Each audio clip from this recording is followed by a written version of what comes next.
शांति शांति। ओम ओम शांति शांति शांति।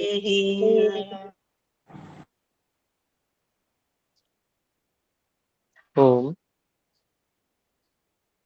ऋग्वेदादि भाष्य भूमिका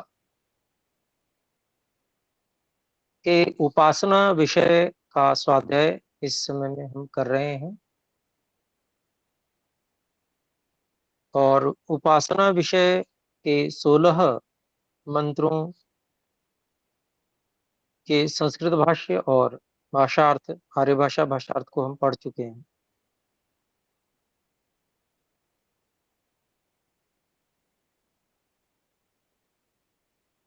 इसके बाद में कुछ योग दर्शन के प्रमाणों के द्वारा उपासना विषय की व्याख्या महर्षि दयानंद सरस्वती जी आगे कर रहे हैं।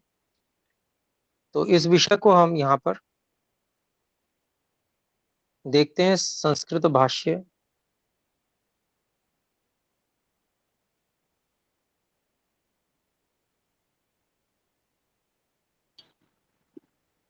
इदानीम उपासना कथं रीत्या कर्तव्येति लिख्यते। तत्र शुद्ध एकांते अभीष्टे देशे शुद्ध मानसः समाहितो भूत्वा सर्वाणीन्द्रियाणि मनश्चैकाग्रीकृत्य सच्चिदानंद स्वरूपमन्तर्यामिनं न्यायकारिणं परमात्मानं संचिन्त्य तत्र आत्मानं नियोज्य च तस्यैव स्तुति प्रार्थनानुष्ठानं सम्यक् कृत्वा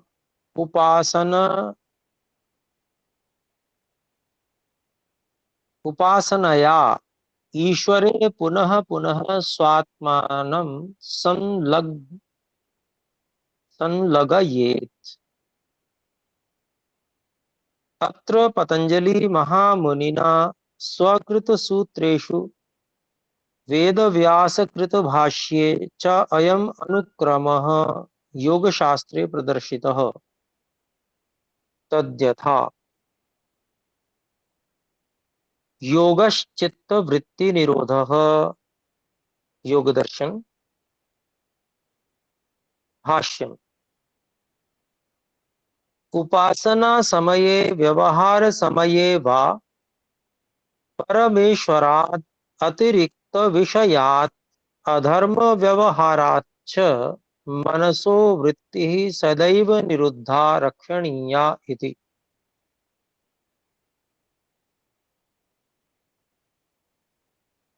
निरुद्धा सति स व अवतिष्ठते इति अत्र उच्यते। तो यहाँ पर जो बात समझ में आई, योग जो है वह केवल ध्यानावस्थित होकर ही नहीं है, व्यवहार विषय में भी योग है। तो चित्त की वृत्तियों को केवल योगाभ्यास करते हैं, ध्यानावस्थित होते हैं, उसी समय रोकना है ऐसा नहीं है, बल्कि व्यवहार में भी रोकना है। यहाँ संस्कृत भाष्य से स्पष्ट हो रहा है।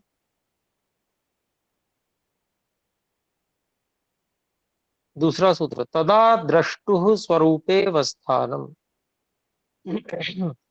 भाष्यम,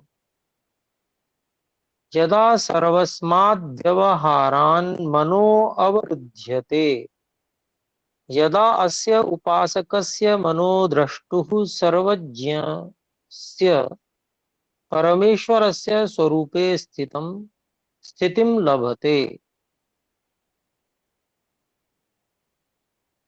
यदा उपासको योग्योपासनां विहाय सांसारिक व्यवहारे प्रवर्तते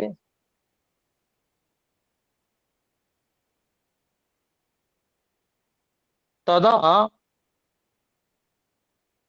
सांसारिक जन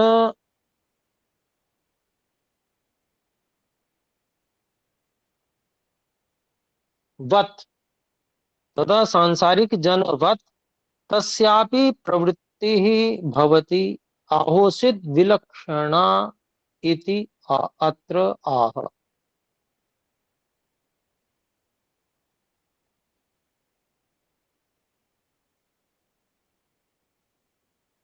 अगला सूत्र है वृत्ति सारूप्य मित्रत्र। भाष्यम इतरत्र सांसारिक व्यवहारे प्रवृत्ते अपि उपासकस्य योगिनः शांता धर्मारूढ़ा विद्यादि ज्ञान प्रकाशा सत्य तत्व निष्ठातीव अतीव तीव्रा साधारण मनुष्य विलक्षणा अपूर्वैव वृत्तिः भवति इति।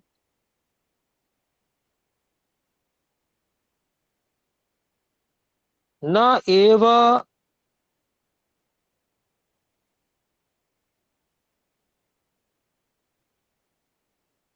नैवे नैवे दृष्ट्यनुपासकानां योगिनां कदाचित् जायते इति।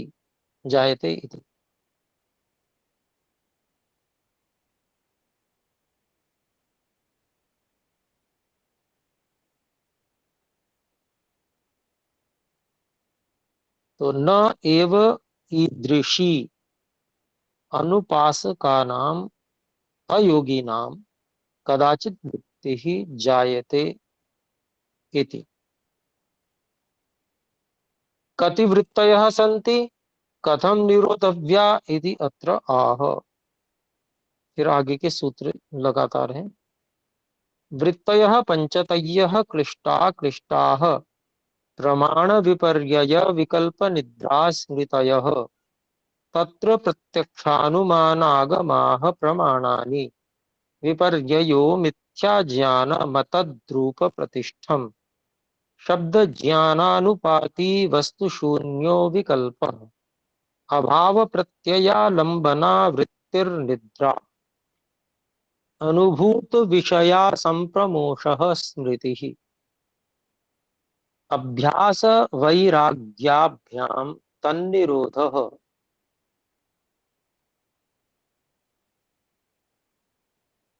ये 11 सूत्र इस विषय में संस्कृत में कहते हैं उपासनायाः सिद्धेः सहायकारी परमं साधनं किम अस्ति इति अत्र उच्यते। 12वां ईश्वर प्रणिधानाद् वा। भाष्यम प्रणिधानाद् भक्ति विशेषादावर्तित ईश्वरः तम अनुगृह्णाति अभिध्यान मात्रेण तदभिध्यानादपि योगिनः आसन्नतमः समाधिरावः फलं च भवति इति।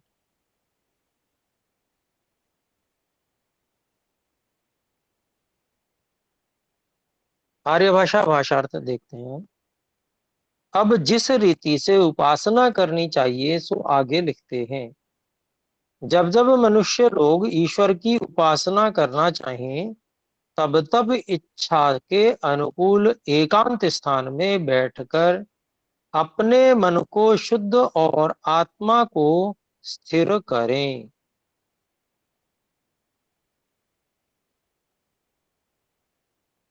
तथा सब इंद्रिय और मन को सच्चिदानंद आदि लक्षण वाले अंतर्यामी अर्थात सब में व्यापक और न्यायकारी परमात्मा की ओर अच्छी प्रकार से लगाकर सम्यक चिंतन करके उसमें अपने आत्मा को नियुक्त करें।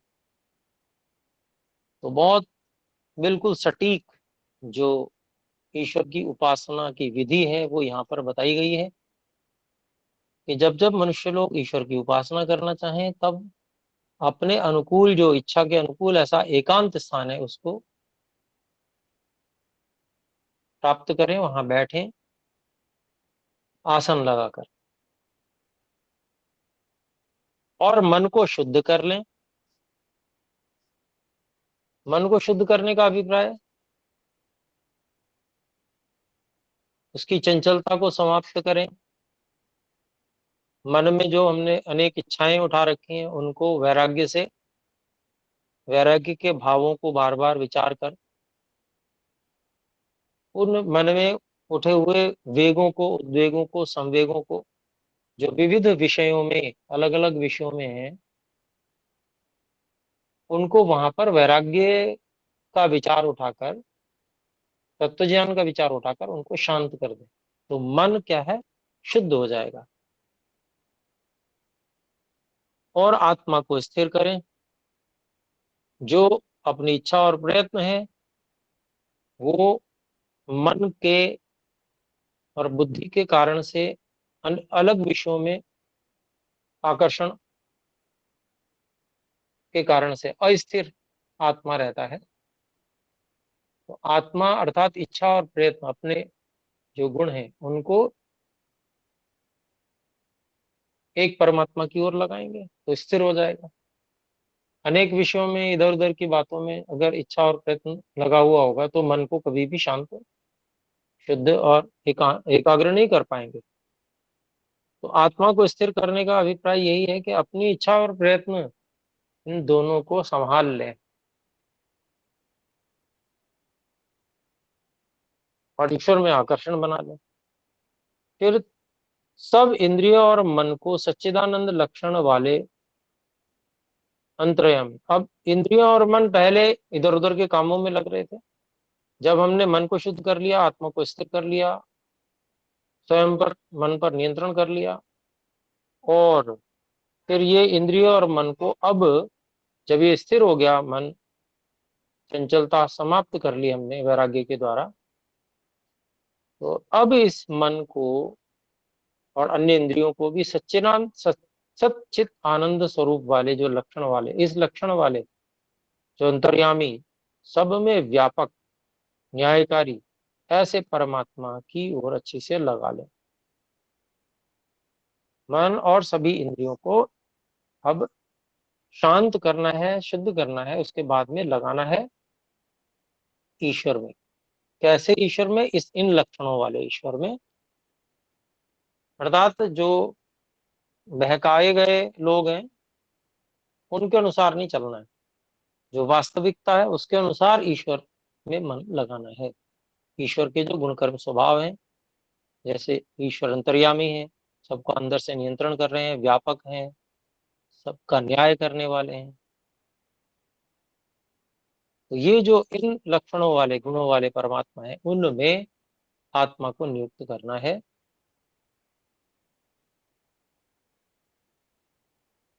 पहले मन में इसका चिंतन चलेगा, और आकर्षण जब अत्यंत बढ़ जाएगा तो फिर आत्मा उसमें, परमात्मा में नियुक्त हो जाएगा। फिर उसकी स्तुति, प्रार्थना और उपासना को बारंबार करके, अर्थात यहाँ पर जप, जप उसी को कहते हैं बार बार करने को। तो ईश्वर की स्तुति, प्रार्थना, ईश्वर से प्रार्थना, ईश्वर की उपासना, ये जिस भी माध्यम से, मंत्र के माध्यम से कर रहे हैं, जो भी है, उसको बार बार करना। जप करना बार बार करने से एकाग्रता बहुत विशेष बढ़ जाती है।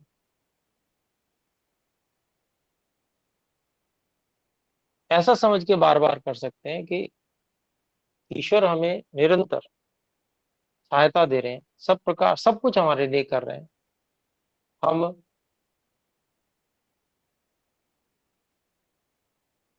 ईश्वर को हर समय धन्यवाद नहीं कर पाते हैं, पर ये अवसर है।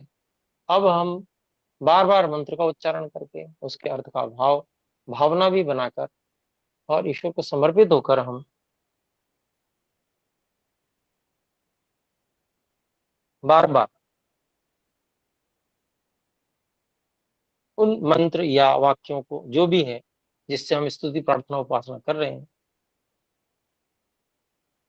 उसको हम बार बार करें, जप इत्यादि के द्वारा।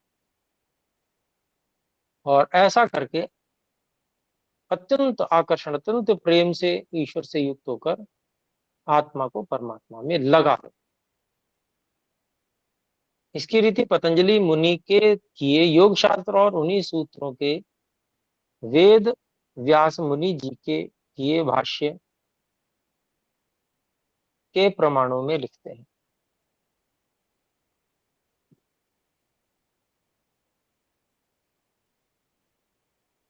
तो योगश्चित्त वृत्ति निरोधा, इस सूत्र का अभिप्राय लिख रहे हैं महर्षि जी।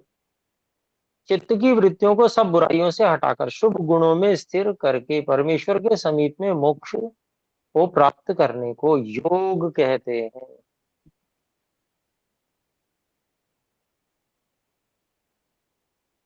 तो मोक्ष को प्राप्त कर लेना यही हो गया मुख्य अर्थ वाला योग।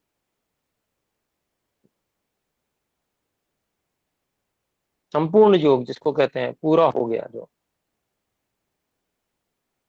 फिर और वियोग उसको कहते हैं कि जो परमेश्वर और उसकी आज्ञा के विरुद्ध बुराइयों बुराइयों में फंस के उससे दूर हो जाना। तो बुराइयों में जब फंसेगा व्यक्ति तो ईश्वर से दूर अपने आप ही हो जाएगा, ईश्वर उसको अच्छा भी नहीं समझेंगे।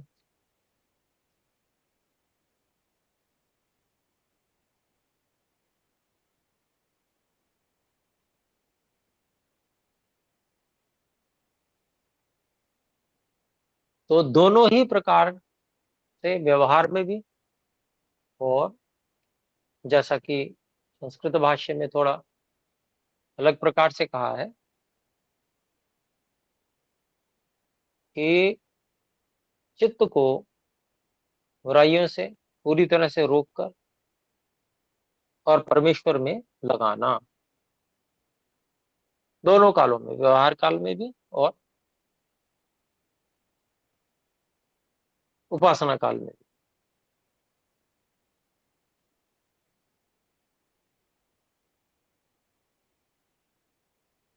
तो प्रश्न करते हैं, जब वृत्ति बाहर के व्यवहारों से हटा के स्थिर की जाती है तब वह कहाँ पर स्थिर होती है?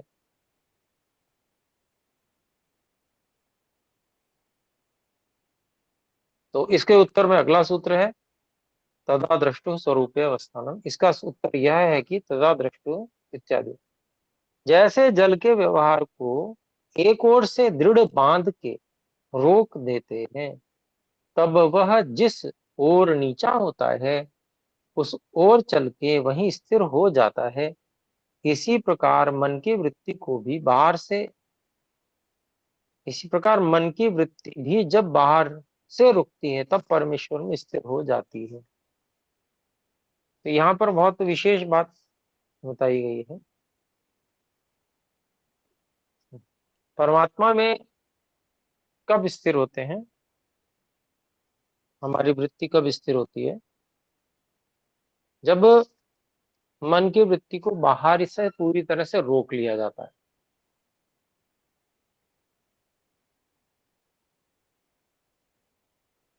अगर बाहर की ओर से पूरी तरह नहीं रोका तो बाहर भी वृत्ति लगी रहेगी मन की, तो ऐसी स्थिति में एकाग्रता नहीं होगी।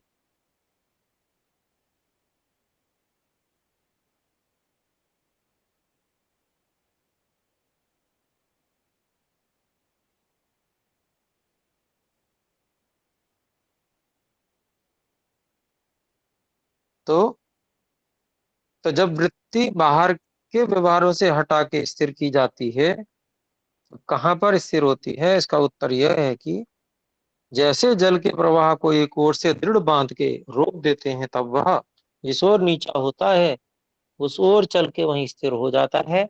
इसी प्रकार मन की वृत्ति भी जब बाहर से रुकती है तो परमेश्वर में स्थिर हो जाती है। तो अर्थात जैसे जल को बांध बना के रोक दिया, इसी तरह से बाहरी वृत्तियों को भी बांध बना के रोक दिया। और फिर जब जल की वृत्ति, जैसे जल है तो एक तरफ से बांध दिया तो फिर जहां की ओर नीचा होगा उस ओर वो बहता है। तो इसी तरह से जब सब ओर से बांध दिया मन को, वृत्ति को, मन की वृत्ति को, तो अब वृत्ति भी का प्रवाह किस ओर होगा? जो सबसे अधिक आकर्षण का विषय है, तो उस ओर मन की वृत्ति चलने लगती है और तब परमेश्वर में स्थिर हो जाती है।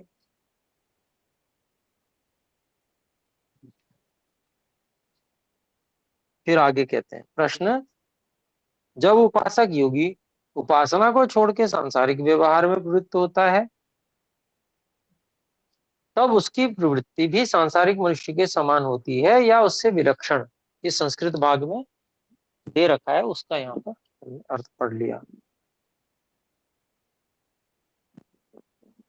तो इसका उत्तर यह है कि वृत्ति सारूप्यम इतरत्र, उपासक योगी और संसारी मनुष्य जब व्यवहार में प्रवृत्त होते हैं, तब योगी की वृत्ति तो सदा हर्ष शोक आनंद से प्रकाशित होकर उत्साह और आनंद युक्त रहती है।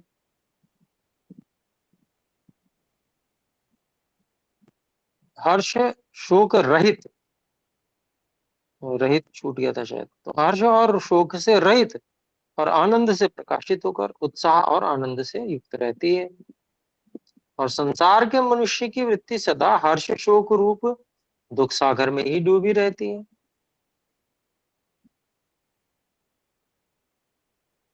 तो सांसारिक वस्तुओं में हर्ष शोक ये करता है सांसारिक व्यक्ति, उनसे प्रभावित होता है, तो इसके कारण से वो दुख रूप ही है।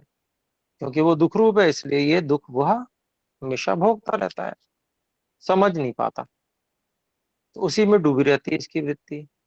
उपासक योगी की तो वृत्ति जो है वो ज्ञान रूप प्रकाश में सदा बढ़ती रहती है, और संसारी मनुष्य की वृत्ति सदा अंधकार में फंसती जाती है।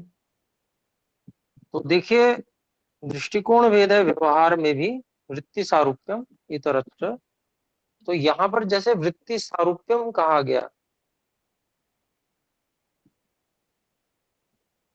जैसा व्यक्ति का ज्ञान चलता रहता है, जैसी वृत्ति होती है उसके अनुरूप ही देखता है। अब वो दो प्रकार की हो सकती है, एक योगी की वृत्ति होती है, वो योगी की वृत्ति सांसारिक सुख दुख और सांसारिक जो हर्ष शोक है उसके प्रति उसको कोई बहुत वो नहीं होता, जिसको कहते हैं आकर्षण, या उसके प्रति बहुत अधिक लगाव, ऐसा नहीं होता।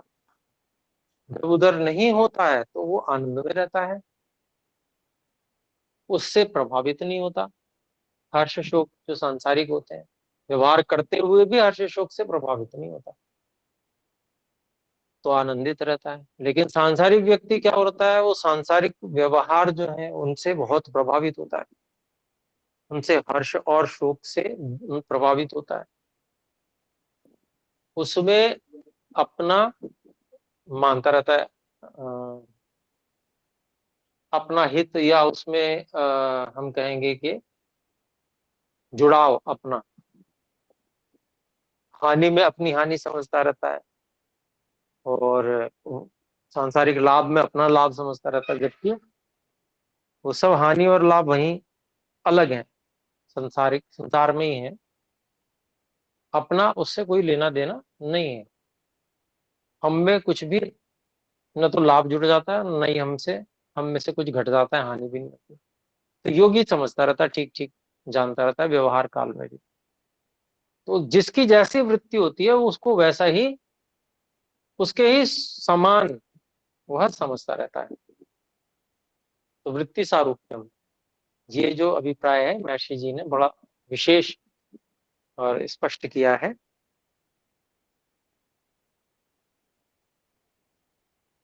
तो अब देखते हैं कि आगे वृत्तय पंचतय इत्यादि का अभिप्राय देखते हैं।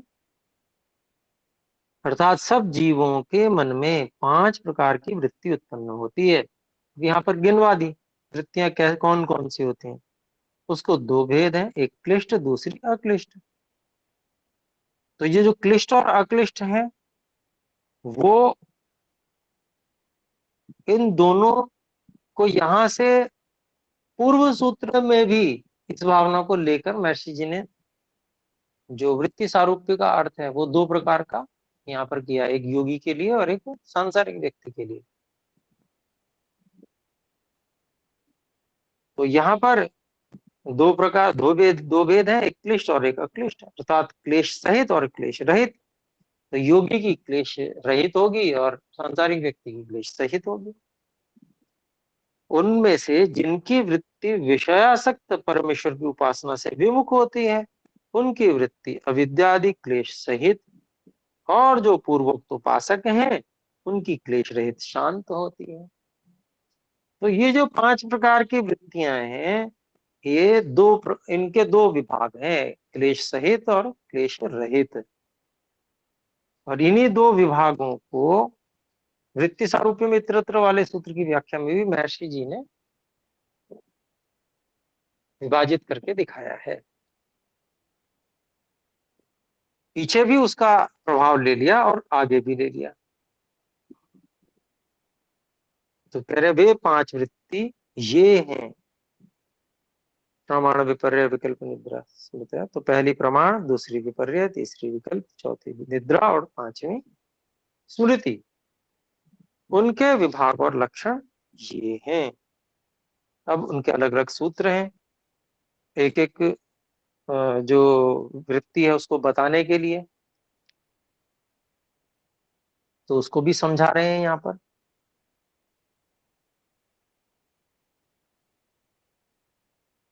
तत्र प्रत्यक्षानुमान आगम प्रमाणानि, उसको जो सूत्र है उसको देख रहे हैं। इसकी व्याख्या वेद विषय में होम प्रकरण में लिख दी है। तो पीछे प्रत्यक्षादि प्रमाणों की व्याख्या में ये व्याख्या कर दी गई है। तो जो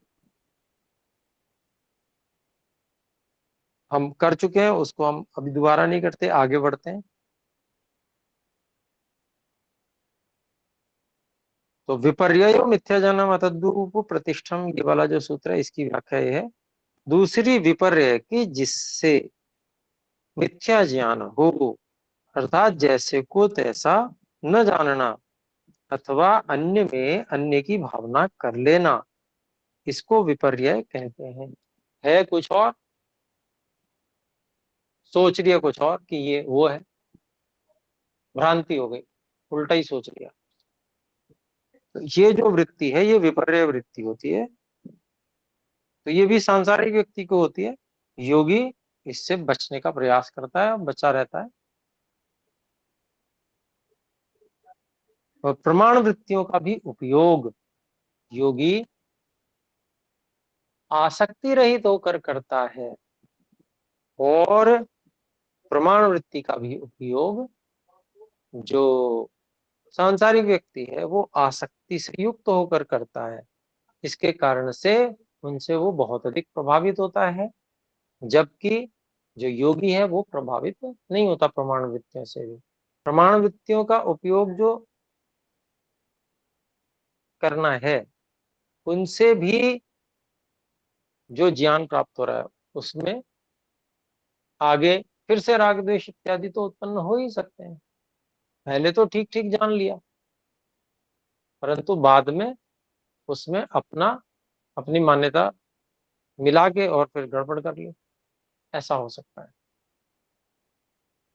तो यद्यपि प्रमाण तो सत्य ही जनाता है, तो प्रमाण का उपयोग करना भी आना चाहिए। तो प्रमाण वृत्ति जो है वो सत्य ही जनाती है, ठीक ठीक जनाती है, परंतु किसी का दृष्टिकोण अगर छोटा है तो वो एक ही पक्ष को देखेगा, एक पक्ष को देखकर अधूरा जान सकता है वो, और बाकी वो अपनी कल्पना कर सकता है साथ में। तो प्रमाण वृत्ति उतनी ही होगी जितना उसने सत्य जाना, अपनी कल्पना की है वो एक अलग विषय। ऐसा मिला जुला सांसारिक व्यक्ति का ज्ञान रहता है, जिसके कारण से वह आसक्त हो जाता है, प्रमाण वृत्ति का सदुपयोग नहीं कर पाता, दुरुपयोग कर लेता है और परेशान रहता है। लेकिन योगी जो है वो प्रमाण वृत्ति का सदुपयोग करता है, क्योंकि प्रमाण सत्य ही जनाता है, इसलिए प्रमाण से परीक्षा करके वो हमेशा किसी चीज को मानता है। और जब वो सर्वा मतलब पूरी तरह से प्रमाण से परीक्षा करता है तो उसको सभी बात ठीक पता चलती है। ठीक पता चलने से वो मिथ्या ज्ञान से ग्रस्त नहीं होता, उनका सदुपयोग करके आसक्ति रहित रहता है।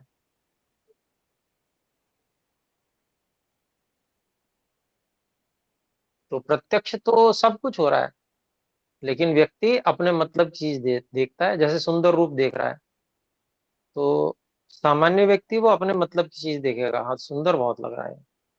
लेकिन योगी वो देखेगा सुंदर रूप भी है, लेकिन उसको उसके साथ में जो और वास्तविकताएं हैं वो भी ध्यान में रहेंगी। अनित्य, अशुचि, दुख, अनात्मा, सो इत्यादि जो उसमें ज्ञान होता है, वो सब भी उसको ध्यान में रहता है योगी को। तो वो भी प्रत्यक्ष के अंतर्गत ही है और प्रमाण के अंतर्गत है। तो वो है पूर्ण देखना, पूरा देखना, अधूरा नहीं देखना, अपने मतलब की चीज, जिस मतलब जैसे हमें जिसमें रागयुक्त होना है हमने केवल वो देख लिया, ऐसा नहीं करता योगी। तो यहाँ पर जो बात बताई गई है बहुत अच्छी। तो पहली प्रमाण वृत्ति, दूसरी विपर्य। विपर्य जो है वो बिल्कुल ही उल्टा ज्ञान है। तो योगी विपर्य वृत्ति का उपयोग नहीं करता, लेकिन सामान्य व्यक्ति प्रमाण वृत्ति के साथ विपर्य को मिलाकर और अपनी हानि करता है।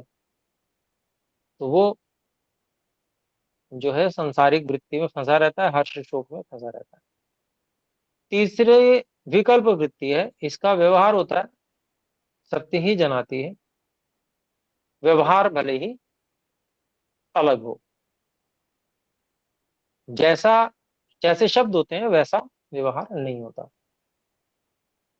और चौथी निद्रा और पांचवी स्मृति। तो यहाँ पर विपर्य की बात हमने कर ली थी कि जैसे को तैसा न जानना,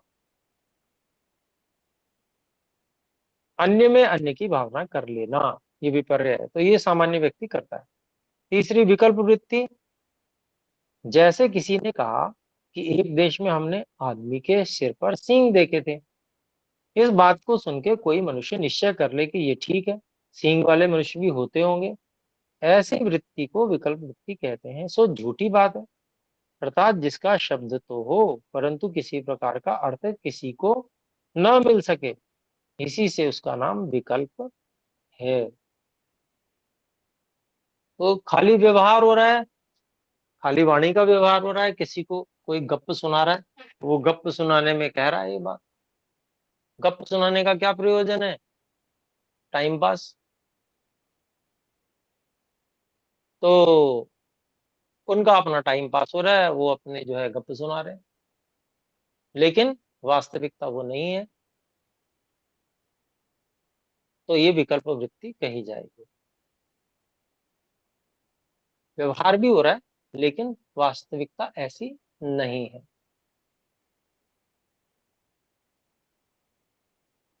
फिर अगली बात है चौथी निद्रा, अभाव प्रत्यालंबना वृत्ति निद्रा, अर्थात जो वृत्ति अज्ञान और अविद्या के अंधकार में फंसी हो, उस वृत्ति का नाम निद्रा है।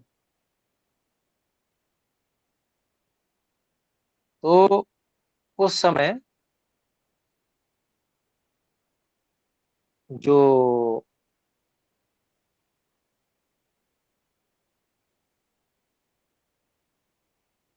ज्ञान का अभाव है,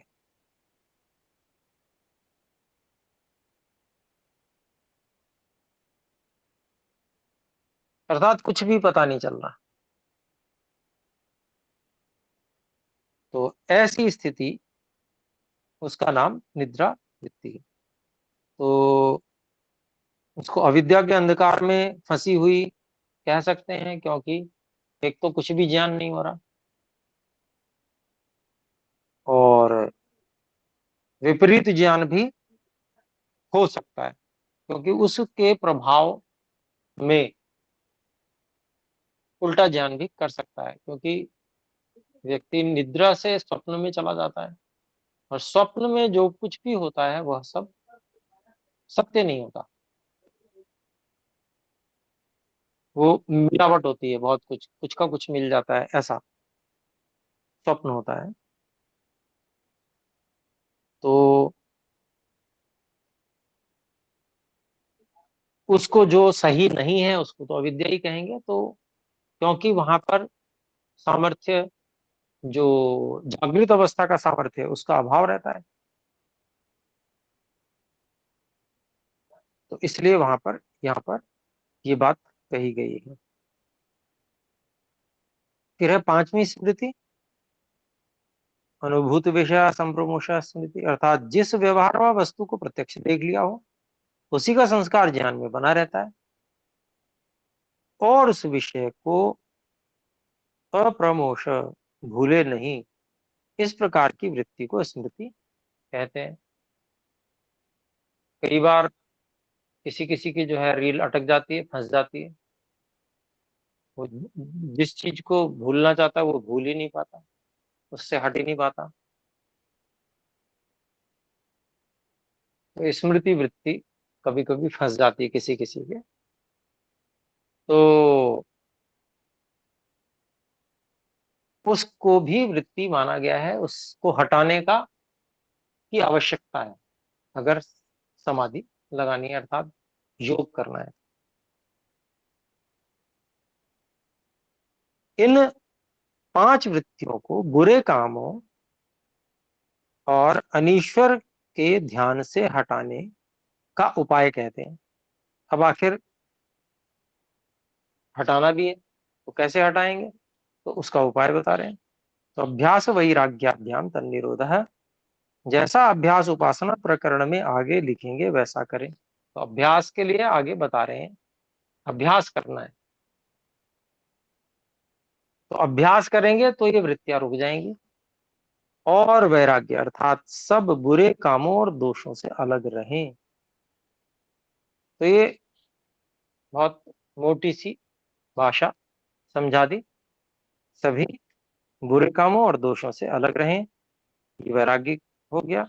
इन दोनों उपायों से पूर्वोक्त 5 वृत्तियों को रोक के उनको उपासना योग में प्रवृत्त रखना।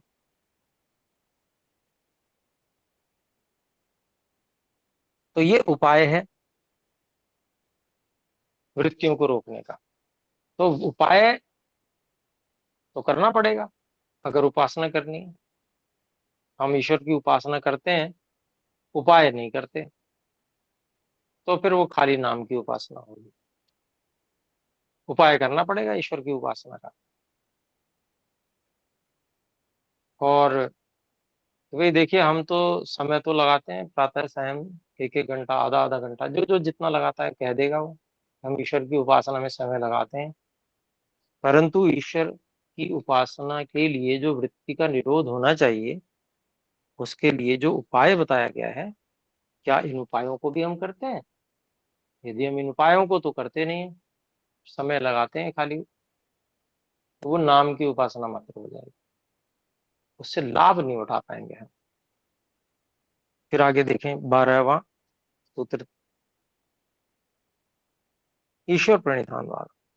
प्रणिधानाद्वारा उस समाधि के योग होने का यह भी साधन है कि ईश्वर में विशेष भक्ति होने पर ईश्वर की कृपा से मन का समाधान होके मनुष्य समाधि योग को शीघ्र प्राप्त हो जाता है। तो वृत्तियों को रोकना है तो अभ्यास और वैराग्य को अभ्यास करना है, वैराग्य को प्राप्त करना है, या फिर पूरी तरह से ईश्वर को समर्पित हो जाए। लेकिन ईश्वर, अगर गलत हम जानते हैं ईश्वर को, तो हम गलत जगह समर्पित हो जाएंगे तो फिर गड़बड़ हो जाएगी। कितने ही लोग हैं कि हम जो है राधे राधे करते हैं, राधा को समर्पित हो गए वो, तो वो कोई ईश्वर नहीं। तो वो समर्पण समर्पण नहीं कहलाएगा, उससे कोई उपलब्धि नहीं होगी समाधि की। तो ईश्वर में विशेष भक्ति होनी चाहिए, ईश्वर की आज्ञा पालन, भक्ति को आज्ञा पालन कहते हैं। तो ईश्वर से में विशेष भक्ति होनी चाहिए, ईश्वर के सही स्वरूप का पता होना चाहिए, और वास्तव में जो ईश्वर है उनको समर्पित होना है। और ईश्वर का जो आदेश है, ज्ञान विज्ञान है, उसको जानकर और ईश्वर के अनुकूल बनना है। तो ये समर्पण होगा, और जब ये समर्पण हो जाएगा तो मन का समाधान हो जाएगा, निश्चित बात है। ये बहुत ही शक्तिशाली उपाय है। अपने भरोसे रहना, अभ्यास और वैराग्य की प्रयास करना, ये कठिन है। और ईश्वर के भरोसे हो जाना, ईश्वर को समर्पित हो जाना अपेक्षाकृत सरल है। यद्यपि यह भी सरल नहीं है, क्योंकि इसमें भी बड़े पेंच है। व्यक्ति कहता है, सोचता है कि मैं तो समर्पित हो गया, वो मानता रहता है मैं समर्पित हो गया, और वास्तव में समर्पण नहीं हो पाता है, समर्पित नहीं हो पाता है। समर्पित होने के लिए भी अच्छा ज्ञान विज्ञान चाहिए।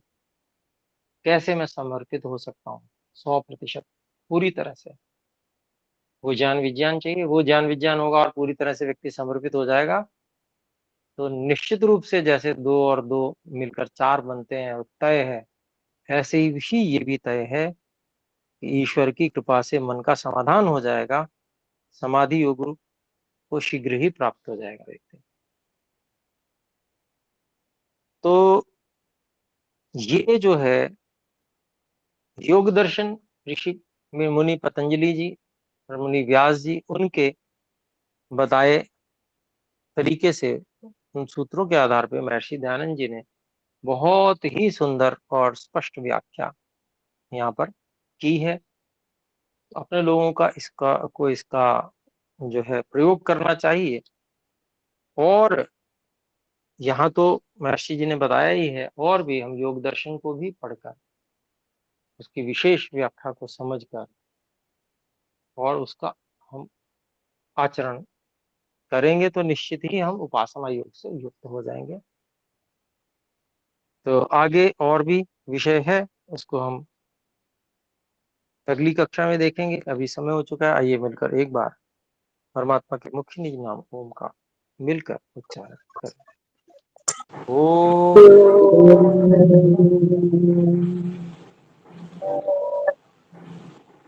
सभी को सादर